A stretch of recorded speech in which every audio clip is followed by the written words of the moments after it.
হেই বন্ধুরা, আজকে আমি আপনাদের জন্য নিয়ে হাজির হয়েছি 2012 সালে রিলিজ করা একটি মুভি রাথ অফ দ্য টাইটান্স নিয়ে। গল্পের শুরুতে আমরা একটি গলার আওয়াজ শুনতে পারি যেটা জিউসের ছিল, এবং সে বলে যে পৃথিবীতে একসময় শয়তানেরা এবং দেবতারা মিলে রাজ করত, কিন্তু আমার ছেলে পার্সিয়াস যে অর্ধেক দেবতা ছিল সে মানুষদের হয়ে সেই লড়াইটা করে এবং ক্রেগানকে হারিয়ে দেয়। এবং তার এই সাহস দেখে আমি তাকে 7টা রাজ্য সামলানোর দায়িত্ব দিয়ে দিই। কিন্তু পার্সিয়াস একটা অন্য মানসিকতার মানুষ ছিল, সেই কারণে সে সাধারণ মানুষদের মতোই তার জীবনটা যাপন করতে শুরু করে। ভাগ্য যখন তার থেকে তার স্ত্রীকে কেড়ে নেয় তখনও সে আমাকে বা আমার কোনো দেবতাকে একবারও ডেকে পাঠায়নি। এখন দেবতাদের রাজত্ব শেষ হয়ে যাচ্ছে, কিন্তু জিউসের ছেলে তার দায়িত্ব থেকে কখনোই মুখ ফিরিয়ে থাকতে পারে না। সিন শিফট হয় আর আমরা পার্সিয়াস এবং তার ছেলে হেলিয়াসকে দেখি। তারা সমুদ্রের ধারে একসঙ্গে মাছ ধরছিল। তখনই সেখানে জিউস আসে এবং সে পার্সিয়াসকে বলে যে তোমার সাহায্য লাগবে, কারণ এখন মানুষেরা ঈশ্বরদের পুজো করা বন্ধ করে দিয়েছে, আর মানুষেরা আমাদের পুজো করা বন্ধ করে দিলে আমাদের শক্তি শেষ হয়ে যায় এবং এর ফলে মানুষ এবং দেবতা দুজনদেরই বিপদ আসতে চলেছে। পাতাল থেকে এখন রাক্ষসেরা বেরিয়ে আসছে এবং আমাদের শক্তিও যেহেতু এখন আগের থেকে কমে গেছে, সেই কারণে হয়তো শয়তানেরা আবার মানুষদের হারিয়ে এবং দেবতাদেরকে হারিয়ে এই পৃথিবীর ওপরে আবার রাজত্ব করবে। আমরা যদি মারা যাই তাহলে আমাদের বাবা ক্রোনোস আবার ফ্রি হয়ে যাবে এবং সবকিছু আবার ধ্বংস হয়ে যেতে পারে। পার্সিয়াস তখনই বলে যে এতে আমার কিছুই করার নেই, এটা তোমাদের সমস্যা, এবং এতটা বলেই সেখান থেকে সে মুখ ফিরিয়ে চলে যায়। জিউস এরপরেই তার ছেলে অ্যারিস এবং পোসাইডেনের সঙ্গে পাতালে পৌঁছে যায় হেডিসের সঙ্গে দেখা করার জন্য, এবং সেখানে গিয়ে তারা পাতাল নগরীর রাজাকে বলে যে আমরা আপনার স্মরণে এসেছি এবং আমাদের শক্তি দিন যাতে পাতালের ওই দেওয়ালগুলো আমরা আরো মজবুত করতে পারি, এবং আমাদের একসঙ্গে কাজ না করলে এটা করা সম্ভব হবে না। কিন্তু তখনই সেখানে হেডিসের সমস্ত দৈত্যরা এসে তাদের উপরে আক্রমণ করে, আর সেখানে পোসাইডন খুব বাজেভাবে আহত হয়ে যায়। কিন্তু তখনই অ্যারিস সেখানে অস্ত্র তুলে জিউসের বিরুদ্ধে লড়তে শুরু করে, এবং তখনই তারা জানতে পারে যে অ্যারিস তাদের ঠকিয়েছে। এখন সেই পাতাল থেকে সমস্ত শয়তানরা বাইরে বেরিয়ে আসে এবং তারা সেই জায়গাটাতে আক্রমণ করে যেখানে পার্সিয়াস থাকতো। পার্সিয়াস তখন জলে মাছ ধরছিল, কিন্তু এই সমস্ত হতে দেখে সে তার ছেলের কাছে বাড়িতে ফিরে আসে। সে দেখে যে ওই দৈত্যগুলো এখন সেখানে আক্রমণ চালাচ্ছে, সেই কারণে সে তার তলবার বের করে ওই মনস্টারগুলোকে সেখানে এক এক করে মেরে ফেলে। আর এরপরেই পার্সিয়াস হেলিয়াসকে নিয়ে একটা মূর্তির জায়গায় যায় এবং সেখানে জিউসের অনেক বড় বড় মূর্তি রাখা ছিল। সেখানে গিয়ে তারা চোখ বন্ধ করে জিউসকে স্মরণ করতে থাকে, এবং তখনই সেখানে পোসাইডন আহত অবস্থায় আসে। সে পার্সিয়াসকে বলে যে অ্যারিস এখন হেডিসের সঙ্গে মিলে মানুষদের বিরুদ্ধে যুদ্ধ ঘোষণা করেছে, আর যেহেতু এখন দেবতারাও নেই সেই কারণে অনেক খারাপ কিছু একটা হতে চলেছে। পৃথিবীকে এখন একমাত্র তুমি বাঁচাতে পারো, আর তুমি যদি এটা না করো তাহলে হয়তো এই পৃথিবী শয়তানদের হাতে চলে যাবে। পার্সিয়াস তখন কাঁদতে কাঁদতে বলে যে আমি একা এসব কি করে করব। তখনই সেখানে বলে যে তোমাকে আমার ছেলেকে খুঁজতে হবে এবং তাকে তোমায় খুঁজে বের করতেই হবে, আর তার কাছে গেলে সে তোমাকে একজনের কাছে নিয়ে যাবে। এবং এরপরেই পার্সিয়াসের হাতে সে একটা অস্ত্র তুলে দেয় এবং এর পরের মুহূর্তেই পোসাইডন সেখানে মারা যায়। পার্সিয়াস এবারই অ্যাজনরকে খোঁজার জন্য রানী অ্যান্ড্রোমেডার বাড়ির উদ্দেশ্যে রওনা দেয়, এবং তখনই সেখানে ওই ইউনিকর্নটা চলে আসে, আর তাকে দেখে পার্সিয়াস খুব খুশি হয়। হেলিয়াসকে সেখানে রেখে পার্সিয়াস রানী অ্যান্ড্রোমেডার কাছে পৌঁছে যায়, আর সেখানে গিয়ে সে অ্যাজনরকে খুঁজতে শুরু করে এবং তাকে সেখানে বন্দি বানিয়ে রাখা হয়েছিল। পার্সিয়াস সেখানে গিয়ে অ্যাজনরের কাছে নিজের পরিচয় দেয়, কিন্তু তার পরিচয় শুনে অ্যাজনর হাসতে শুরু করে এবং সে এটা বিশ্বাসই করে না যে পার্সিয়াস জিউসের ছেলে। অ্যাজনর তখনই পার্সিয়াসকে বলে যে তোমাকে যদি ঈশ্বরেরা পাঠিয়ে থাকে তাহলে তুমি ভুল ঠিকানায় এসেছো। তখনই পার্সিয়াস বলে যে তোমার বাবা পোসাইডন আমায় বলেছে যে তুমি আমাকে একজনের কাছে নিয়ে যেতে পারো, কিছুক্ষণ ভাবার পরে সেখানে অ্যাজনর পার্সিয়াসকে সাহায্য করতে রাজি হয়ে যায় এবং এরপরেই তারা জাহাজে করে রওনা দেয়। পার্সিয়াস তখনই জিজ্ঞাসা করে যে আমরা কোথায় যাচ্ছি। তখনই অ্যাজনর জানায় যে আমরা হাইফেস্টিয়াসের কাছে যাচ্ছি। ইনি হচ্ছে সেই দেবতা যে পোসাইডনের সেই অস্ত্রটা বানিয়েছিল। জিউস, পোসাইডন এবং হেডিস একসঙ্গে মিলে তাদের অস্ত্র মিলিত করে এবং সেই ব্রহ্মাস্ত্রের সাহায্যেই তারা ক্রুগাসকে মেরেছিল। অন্যদিকে আমরা দেখি যে হেডিস জিউসকে ভালো করে বেঁধে রেখেছে এবং সে তখনই ক্রোনোসকে বাবা বলে ডাকে এবং বলে যে আমি জিউসকে আপনার স্মরণে দিয়ে গেলাম। অ্যাজনর এবং পার্সিয়াস এখন একটা জায়গায় পৌঁছে যায় এবং তাদের এবার পায়ে হেঁটে আগে এগোতে হবে, কিন্তু সেখানেই পাতা একটি ট্র্যাপে অ্যাজনর ফেঁসে যায় এবং তারা তখনই সেখানে একজনের আসার আওয়াজ পায়, আর সেই আওয়াজটা ভীষণ ভয়ঙ্কর ছিল। এর পরের মুহূর্তেই তাদের সামনে কিছু বড় বড় দৈত্য চলে আসে এবং তাদের একটা চোখ ছিল, আর সেখানেই তাদের মাঝে যুদ্ধ শুরু হয়। সেখানে পার্সিয়াস একটি দৈত্যকে হারিয়ে দেয় এবং এর পরের মুহূর্তেই তার সামনে আরো দুটো রাক্ষস এসে হাঁটু গেড়ে বসে পড়ে। অন্যদিকে আমরা জিউসকে দেখি যাকে এখন বেঁধে রাখা হয়েছে এবং অ্যারিস তার বাবাকে সেখানে ভীষণ মারধর করে। সেখানে হেডিস দাঁড়িয়ে দাঁড়িয়ে এই সব কিছু দেখছিল এবং তখনই সে অ্যারিসকে ধাক্কা মেরে দূরে ফেলে দেয়। অ্যারিস বলে যে আমরা তো এক দলে ছিলাম, কিন্তু এখন তুমি কমজোর হয়ে যাচ্ছ। হেডিসের উত্তরে বলে যে তুমি কখন থামতে হয় সেটা জানো না। তোমার কমজোরি হচ্ছে তোমার বাবা এবং তোমার ভাইয়ের ওপরে অসীম রাগ। মারপিট করা কখন থামাতে হয় সেটা তুমি জানোই না। তুমি এমনিও জিতে গেছো, কারণ ক্রোনিয়স এখন জিউসের সমস্ত শক্তি শুষে নিচ্ছে। এরপরেই দেখা যায় যে সেই রাক্ষসগুলো তাদেরকে গাইড করে নিয়ে যায় এবং তারা যখন সেই লোকটার কাছে গিয়ে পৌঁছায়, তারা পার্সিয়াসকে দেখে বলে যে তুমি জিউসের ছেলে এবং পোসাইডন মারা গেছে আর জিউসকে বন্দি বানিয়ে রাখা হয়েছে, এই কথাটা ঠিক বিশ্বাস হলো না। সেখানে পার্সিয়াস পোসাইডনের সেই অস্ত্রটাকে মাটিতে গেড়ে দেয় এবং সে বলে যে আপনি দেবতাদের জন্য ত্রিশূল বানিয়েছিলেন আর এখন আপনাকে আমাদের সাহায্য করতেই হবে। কিন্তু সে সেখানে পার্সিয়াসের কোনো কথাই শোনে না এবং তাদেরকে সে সাহায্য করতে রাজিও হয় না।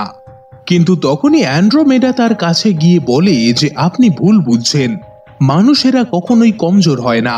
তারা যখন কোনো একটা জিনিসকে ভেবে বসে তার সামনে আর কোনো কিছুই টিকতে পারে না।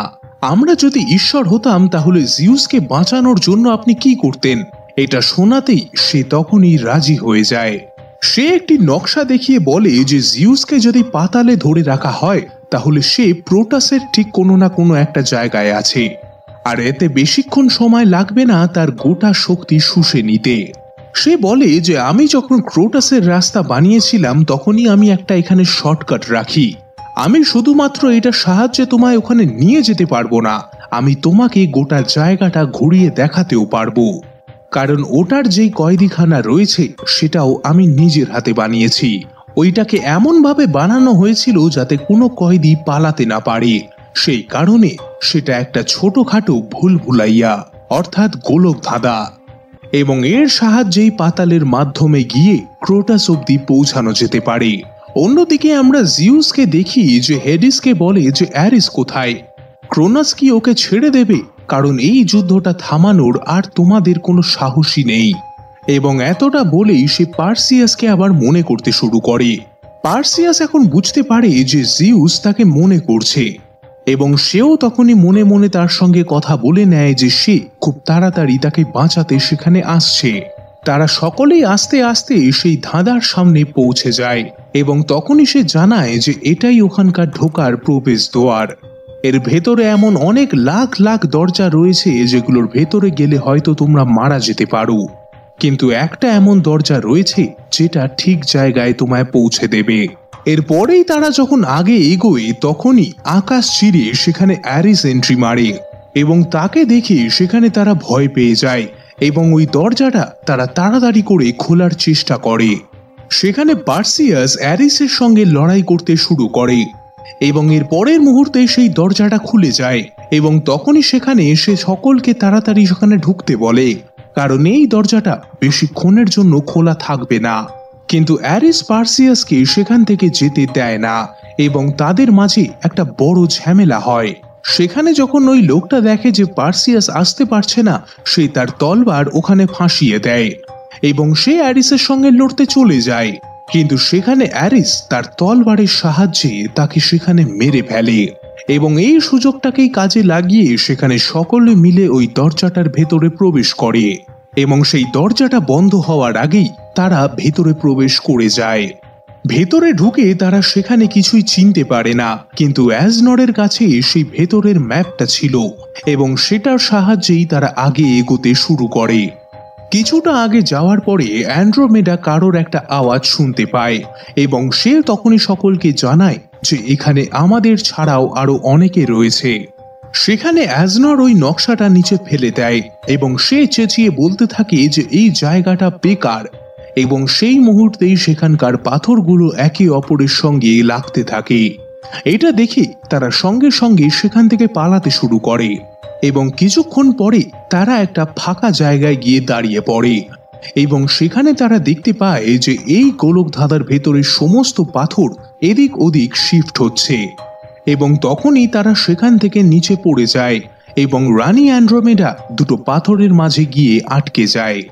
সেখানে ওই পাথরটা আস্তে আস্তে একে অপরের সঙ্গে চিপকে যাচ্ছে, কিন্তু তাদের শক্তির সাহায্যে তারা সেটাকে কোনো রকম ভাবে আটকে নেয় এবং রানী অ্যান্ড্রোমেডাকে সেখান থেকে তারা বের করে আনে। কিন্তু সেখানে কোনো একটা কারণের জন্য পার্সিয়াস নিচে পড়ে যায় এবং তাদের থেকে সে আলাদা হয়ে যায়। পার্সিয়াস সেখানে হেলিয়াসকে দেখতে পায় এবং তাকে দেখে সে অবাক হয়ে যায়। হেলিয়াস পার্সিয়াসের দিকে ক্রমশ এগিয়ে আসে। তখনই পার্সিয়াস বুঝতে পারে যে নিশ্চয়ই এখানে কেউ তার সঙ্গে হ্যালিউসিনেশনের গেম খেলছে। পার্সিয়াস হেলিয়াসকে ফলো করতে করতে আগে এগোয়, কিন্তু অন্ধকারে সে কিছুই দেখতে পায় না এবং এর পরের মুহূর্তেই একটি দৈত্য এসে পার্সিয়াসের উপরে আক্রমণ করে দেয়। ওই দৈত্যটা ভীষণ ভয়ঙ্কর ছিল, কিন্তু সেখানে পার্সিয়াস লড়াই করতে করতে তার একটা শিং ভেঙে দেয় এবং ওই দৈত্যটা সেখানে আহত হয়ে পড়ে। আর এর পরের মুহূর্তেই সেই শিংয়ের সাহায্যেই পার্সিয়াস ওই দৈত্যটাকে সেখানে মেরে দেয়। সেই দৈত্যটাকে মারার পরেই ওই গোলক ধাঁধার সব ইটগুলো আবার এদিক ওদিক শিফট করতে থাকে এবং সেটা পার্সিয়াস সেখানে দাঁড়িয়ে দাঁড়িয়ে দেখতে থাকে এবং এর কিছুক্ষণ পরেই সেখানে অ্যাজনররা চলে আসে এবং সেখানেই তারা বেরোবার রাস্তাটা দেখতে পেয়ে যায়। অন্যদিকে আমরা দেখি যে ক্রোনোস এখন জিউসের সমস্ত শক্তি শুষে নিয়েছে। তখনই সেখানে হেডিস আসে এবং জিউস হেডিসকে দেখে কাঁদতে কাঁদতে বলে যে আমি তোমার কাছে ক্ষমা চাইছি, কারণ আমার জন্যই তুমি এই পাতালে আটকা পড়ে গেছো। এবং সেখানে জিউসের এই কথাগুলো শুনে হেডিসও কাঁদতে শুরু করে, কিন্তু তখনই সেখানে অ্যারিস আসে এবং সে আক্রমণ করে হেডিসকে দূরে ফেলে দেয়। সেখানে তারা তিনজনই দেখে যে ক্রোনোসও এখন আস্তে আস্তে জেগে উঠছে, আর এরপরেই হেডিস এবং অ্যারিসের মাঝে সেখানে যুদ্ধ শুরু হয়। লড়তে লড়তে তারা দুজনই সেখান থেকে পড়ে যায়, কিন্তু ঠিক সময় অ্যারিস সেই পাথরটাকে ধরে ঝুলে পড়ে এবং এরপরেই সেখানে পার্সিয়াসরা চলে আসে। তারা দেখে যে ক্রোনোস জিউসের সমস্ত শক্তি শুষে নিয়েছে আর এখন সে জেগে উঠছে, আর সেখানকার সমস্ত পাথরগুলো এখন আস্তে আস্তে ভেঙে পড়তে শুরু করেছে। পার্সিয়াস সেখানে তার তলবারের ব্যবহার করে জিউসকে ওখান থেকে বের করার চেষ্টা করে এবং সে আস্তে আস্তে এখন একটা পাথরে পরিণত হয়ে যাচ্ছে। কিছুক্ষণ পরে সেখানে অ্যারিসও চলে আসে এবং তাদের ওই কাজে সে তাকে বাধা দেয়, কিন্তু এরপরেই সেখানে হেডিসও চলে আসে এবং সে তার উপরে পাল্টা আক্রমণ করতে শুরু করে। এই সুযোগটাকে কাজে লাগিয়ে এখন জিউসকে নিয়ে পার্সিয়াস পালিয়ে যেতে শুরু করে, আর এরপরে সে তার ওই ট্রাইডেন্টটা তুলে জিউসের উপরে আক্রমণ করে এবং সেখানে জিউস মারা যায়। আর ক্রোনোসও এখন জেগে গেছে, সেই কারণে সেখানকার ওই বড় বড় পাথরগুলো এখন ভাঙতে শুরু করে। সেখানে অ্যারিসের আসার আগেই জিউস তার শক্তির ব্যবহার করে সেখান থেকে বেরিয়ে আসে এবং পার্সিয়াস তাকে নিয়ে রানী অ্যান্ড্রোমেডার সেই জায়গাটায় চলে আসে এবং জিউস সেখানে পার্সিয়াসকে বলে যে ক্রোনোস এখন জেগে গেছে আর ওকে আটকানোর আমার আর কোনো শক্তিও নেই, সেই কারণে এখন যা করতে হবে তোমাকে করতে হবে। একমাত্র ব্রহ্মাস্ত্রই ক্রোনোসকে হারাতে পারে। কিন্তু এখানে একটা বাধাও আছে। ওই ব্রহ্মা অস্ত্রের একটা পার্ট অ্যারিসের কাছে আছে, সেই কারণে তোমাকে আগে অ্যারিসের কাছে গিয়ে তার থেকে ওই পার্টটা নিয়ে আসতে হবে। এবং এরপরে পার্সিয়াস অ্যারিসকে মনে মনে বলতে থাকে যে তুমি আমার সঙ্গে ঈশ্বরদের মন্দিরে এসে দেখা করো, এবং অ্যান্ড্রোমেডা আর তার সৈন্যরা মিলে ক্রোনোসের সঙ্গে লড়াই করার ষড়যন্ত্র তৈরি করতে শুরু করে। এর পরের মুহূর্তেই সেখানে দৈত্যরা তাদের উপরে আক্রমণ করতে শুরু করে, এবং এখন তাদের মাঝে একটা বড় যুদ্ধ শুরু হয়ে যায়। অন্যদিকে পার্সিয়াস এখন সেই জায়গাটায় পৌঁছে যায় যেখানে সে তাকে ডেকে পাঠিয়েছিল, কিন্তু সেখানে গিয়ে সে জানতে পারে যে অ্যারিস পার্সিয়াসের ছেলেকে ধরে রেখেছে সেখানে। অ্যারিস তখনই বলে যে তুমি চিন্তা করো না, আমি ওকে কিছুই করব না, আমি শুধু চাই ও নিজের চোখের সামনে তোমাকে মরতে দেখুক। এবং এরপরেই তাদের মাঝে যুদ্ধ শুরু হয়। সেখানে পার্সিয়াস অনেক আহত হয়ে পড়ে এবং সে মাটিতে তখন লুটিয়ে যায়, কিন্তু এর পরের মুহূর্তেই পার্সিয়াস আবার উঠে অ্যারিসের বুকে তার তলোয়ারটা বসিয়ে দেয়, এবং তখনই সেখানে অ্যারিস মারা যায় এবং সে এখন আবার মাটিতে পরিণত হয়। এরপরেই পার্সিয়াস সেই ব্রহ্মা অস্ত্রের ৩য় নম্বর পার্টটা তুলে সেটাকে কমপ্লিট করে ফেলে এবং সে ক্রোনোসকে মারতে বেরিয়ে পড়ে। অন্যদিকে হেডিস জিউসের কাছে এসে তাকে ক্ষমা করে দেয় এবং সে তার অর্ধেক শক্তি জিউসকে দিয়ে দেয়, এবং এরপরেই তারা ক্রোনোসকে মারতে সেই যুদ্ধে চলে আসে। এরপরেই সেখানে ক্রোনোস চলে আসে, সেখানে সকলেই তাকে মারার চেষ্টা করে, কিন্তু ক্রোনোসের শক্তির সামনে সেখানে কারোর শক্তি কিছু কাজ করছিল না। তখনই সেখানে পার্সিয়াস ওই ব্রহ্মা অস্ত্রটা নিয়ে সেখানে চলে আসে, কিন্তু ক্রোনোস তাকে দেখতে পেয়ে গেছিল, সেই কারণে সে তার উপরে আক্রমণ করতে শুরু করে। কিন্তু সুযোগ বুঝে পার্সিয়াস ওই ব্রহ্মা অস্ত্র নিয়ে ক্রোনোসের মুখের ভেতর ঢুকে যায় আর সে তার উপরে আক্রমণ করতে শুরু করে। এর পরের মুহূর্তেই দেখা যায় যে ক্রোনোস সেখানে মারা গেছে, এবং সবকিছুর শেষে পার্সিয়াস যখন জিউসের কাছে আসে সে বলে যে আজ থেকে আর কোনো বলিদান দেওয়া হবে না, দেবতা আর মানুষদের মাঝে আর কোনো তফাৎ থাকবে না, সবাই এখন মিলেমিশে থাকবে। এবং সে পার্সিয়াসকে বলে যে তার শক্তিটা সে যেন ভালোভাবে ব্যবহার করে, এবং এতটা বলা মাত্রই জিউস সেখানে মারা যায় এবং সে হাওয়ায় মিলিয়ে যায়। এরপরেই পার্সিয়াস হেডিসের কাছে যায় এবং হেডিস তখনই তাকে জানায় যে তার সব শক্তি শেষ হয়ে গেছে আর সেখান থেকে সে চলে যায়। এরপরেই পার্সিয়াস রানী অ্যান্ড্রোমেডার কাছে যায় এবং সেখানে গিয়ে সে তাকে একটা কিস করে এবং রানী সেখানে খুব খুশি হয়। আর এরপরেই পার্সিয়াস তার ছেলের কাছে গিয়ে তার তলবারটা তাকে দেয় এবং বলে যে এটাকে এবার তোমায় সামলাতে হবে, কারণ তুমি মহান জিউসের নাতি। এবং তখনই পার্সিয়াসের ছেলে সেই তলবারটা হাতে নিয়ে বলে যে আজ থেকে এটাকে আমি সামলাবো। আর এর সাথেই রাথ অফ দ্য টাইটান্স এর এই গল্প এখানেই শেষ হয়ে যায়।